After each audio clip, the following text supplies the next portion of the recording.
ধুনিয়া মহিলা দেখিলে এতিয়া পুৰুষে চাইহে মন ভাল লগাব পাৰিব আৰু এগৰাকী বিয়া পাতি আনিম বুলি ভাবিব নোৱাৰিব।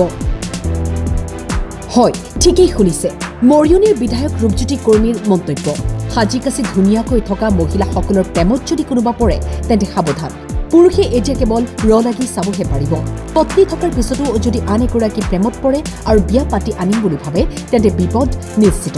কাৰণ মুখ্যমন্ত্ৰী ডক্টৰ হিমন্ত বিশ্ব শৰ্মা নেতৃত্বাধীন বিজেপি চৰকাৰে ইতিমধ্যে বহু বিবাহ বন্ধ কৰিছে। সেই ৰূপজ্যোতি কৰ্মীয়ে কয়, মুখ্যমন্ত্ৰী সকলো মুধা মাৰিলে, পুৰুষসকলৰ খেলা খতম কৰিলে আৰু এয়া এক আদৰণীয় পদক্ষেপ।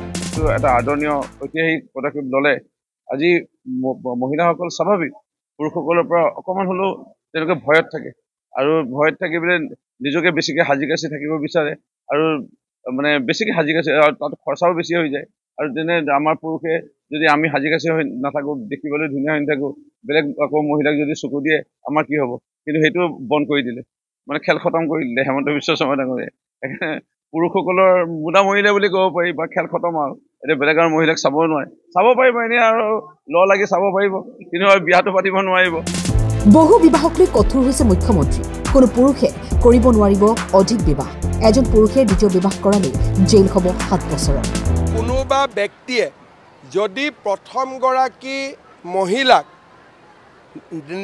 ন্যায়ালয়ৰ জৰিয়তে বিবাহ বিচ্ছেদ নকৰাকৈ যদি দ্বিতীয় বিবাহ কৰে, তেওঁৰ 7 বছৰ বা ততোধিক সময় তেওঁ কাৰাদণ্ড ভুগিব লাগিব। এটা আদৰণীয় ঐতিহাসিক পদক্ষেপ ললে আজি মহিলাসকল স্বাভাৱিক পুৰুষসকলৰ পৰা অকণমান হ'লেও তেওঁলোকে ভয়ত থাকে আৰু ভয়ত থাকি পেলাই নিজকে বেছিকৈ সাজি কাচি থাকিব বিচাৰে আৰু মানে বেছিকৈ সাজি কাচি তাত খৰচাও বেছি হৈ যায়। আৰু তেনে আমাৰ পুৰুষে যদি আমি সাজি কাচি হৈ নাথাকোঁ, দেখিবলৈ ধুনীয়া হৈ নাথাকোঁ, বেলেগ আকৌ মহিলাক যদি চকু দিয়ে আমাৰ কি হ'ব? কিন্তু সেইটো বন্ধ কৰি দিলে, মানে খেল খতম কৰি দিলে হিমন্ত বিশ্ব শৰ্মা ডাঙৰীয়াই। সেইকাৰণে পুৰুষসকলৰ মুদা মৰিলে বুলি ক'ব পাৰি বা খেল খতম আৰু এতিয়া বেলেগ আৰু মহিলাক চাব নোৱাৰে। চাব পাৰিব এনেই আৰু লাগি চাব পাৰিব, কিন্তু আৰু বিয়াটো পাতিব নোৱাৰিব।